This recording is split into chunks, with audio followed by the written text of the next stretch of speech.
Bonjour Alain. Bonjour. Donc est-ce que tu peux me parler un petit peu de toi et de tout ce que tu fais aux géométries sacrées et géographie sacrée et un petit peu du reste hein. Ben oui, avec plaisir. Alors c'est une grande histoire qui a démarré il y a presque 40 ans. Quand j'avais une douzaine d'années, je me suis passionné par ce que j'étais déjà, par tout ce qui était lié aux symboles, aux civilisations anciennes, à l'Égypte. Comme les enfants à 12-13 ans, ils découvrent ça en 6e, en 5e. Et en fait, les symboles me parlaient. Ça me parlait, ça m'évoquait. Lorsque je voyais des formes, des pyramides, des machins comme ça, j'étais très très intéressé. Et en même temps, j'étais passionné de voyage, de recherche. J'ai travaillé sur beaucoup de choses, tout jeune. Hein.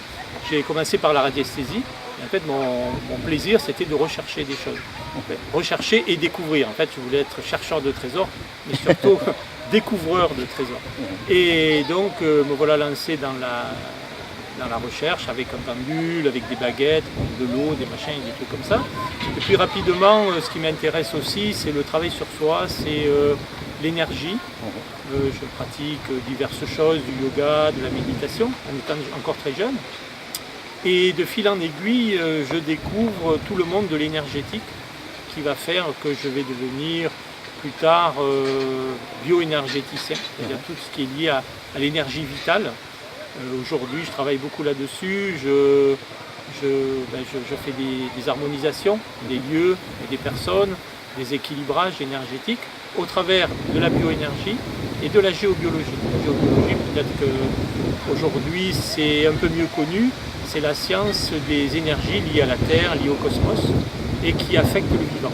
Alors il y a des lieux qui sont, on va dire, positifs, je schématise. Il y a des lieux qui peuvent devenir pathogènes, passage d'eau, enfin il y a tout un ensemble d'énergies. Et de fil en aiguille, je me suis intéressé bien sûr à la géométrie, puisque pour moi la géométrie c'est la source de tout. Derrière des formes, derrière des objets, derrière des animaux, derrière notre corps humain, il y a de la géométrie. Alors tout ça, je l'explique dans des formations, je l'explique dans des conférences, je pratique beaucoup de conférences. Et donc la géométrie, par mon approche, m'a permis de trouver du sens et de passer à la géographie. Parce que la géographie, c'est pareil, aujourd'hui on a des cartes devant les yeux, on va s'apercevoir que ces cartes, ce n'est pas juste des points, des noms, des lieux de vie, des lieux, ainsi plein de choses. Mais une carte, c'est aussi aujourd'hui des strates qui sont cumulées à travers de l'histoire. Donc il y a des lieux qui ont été nommés historiquement. Il y a sur ces cartes des éléments toponymiques, c'est-à-dire le sens des noms. Il y a des répétitions de mots, il y a des mesures sur des cartes que l'on peut faire. Et aujourd'hui, la carte, c'est un outil scientifique qui va nous permettre d'avoir une vision très objective de la planète. Et en regardant de près, on va s'apercevoir que sur cette planète, il y a des redondances de noms, il y a des symboles, des symbolismes qui apparaissent. Et lorsqu'on commence à relier tous ces éléments, on va voir qu'il y a des géométries. Alors mon travail, ça c'est aussi une passion, c'est de passer de la géométrie pure, c'est-à-dire on a une feuille de papier, un compas, un crayon, une figure géométrique, ça peut être un carré, ça peut être un hexagone, ça peut être une étoile. Et on va s'apercevoir que suivant les noms, suivant l'histoire des lieux, suivant ce que j'appelle des légendaires, il y a beaucoup de légendaires qui sont empilés les uns sur les autres. Par exemple en Provence, on a le légendaire chrétien, avec la venue au début de notre ère des Maries, et Lazare et autres. On a un légendaire celte, qu'on connaît très peu.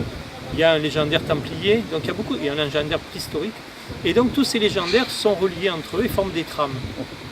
Donc la géométrie va nous permettre de passer à la géographie en mettant du sens à la relation des lieux les uns avec les autres. Alors c'est pas juste le fait et le plaisir de tracer des lignes, c'est surtout d'essayer de comprendre quel est le sens profond de ce qui est là sur les cartes, qui a traversé les millénaires, que les mémoires ont été portées par les civilisations. On a gardé des mémoires, il y a une mémoire collective, et tout ça est là pour nous porter un message aujourd'hui. Un message qui correspond à notre vie sur la Terre aujourd'hui. Aujourd'hui, on est un peu dans une période de bouleversement, de transition, on pourrait dire, d'événements un peu difficiles.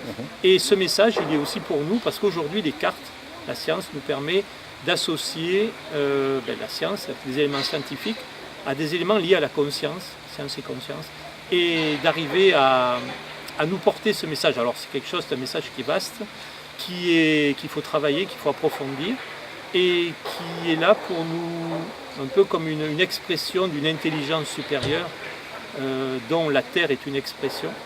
Et ces messages sont là pour nous, entre guillemets, pour nous conduire et nous accompagner dans notre chemin de vie, dans ces périodes un peu mouvementées. Ok, merci. Et tu travailles essentiellement sur la région ou tu vas un petit peu partout? Alors, je travaille de partout. Mhm. Alors, sur mes activités qui sont géobiologie, bioénergie, équilibrage des lieux, je me déplace un peu de partout. Mais pour ce qui est lié à la géographie sacrée, effectivement, je suis parti de la zone que je connaissais bien, qui était la Provence en finalité, parce que je suis né autour de l'étang de Berre, et autour de cet étang de Berre, il y a beaucoup d'éléments liés à ces légendes. Et de là, je me suis aperçu effectivement que ce n'était pas lié qu'à la Provence, c'est lié à la France, c'est lié à l'Europe, c'est lié au monde entier, et que cette géographie se retrouve de partout, cette géographie sacrée. Et on s'aperçoit que depuis la nuit des temps, eh bien, les civilisations ont su les mettre en valeur, ces lieux, on a fait des lieux sacrés, mais il y a des carrefours un peu de partout, pas toujours des lieux sacrés reconnus, il y a des lieux sacrés en pleine campagne, en pleine forêt, des fois en ville aussi. Et en fait, ce sont tous ces carrefours-là qui sont liés à cette énergie qui circule et qui exprime une conscience, qui s'appelle la conscience de Gaïa, c'est la conscience de la Terre, qui n'est pas quelque chose, c'est pas un vain mot, c'est quelque chose qui existe. Et la géographie sacrée nous permet d'approcher cette conscience. Merci beaucoup Alain.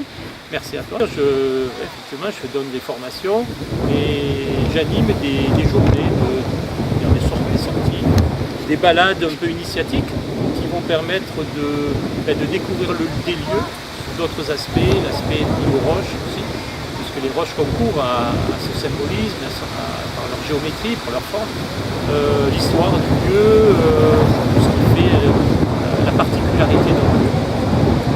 Et donc, aussi en géobiologie, c'est très intéressant peut-être de faire une animation et d'expliquer ce qu'il en est. Très bien. Merci beaucoup Alain. Et merci Jacques, et plaisir d'une prochaine. Merci.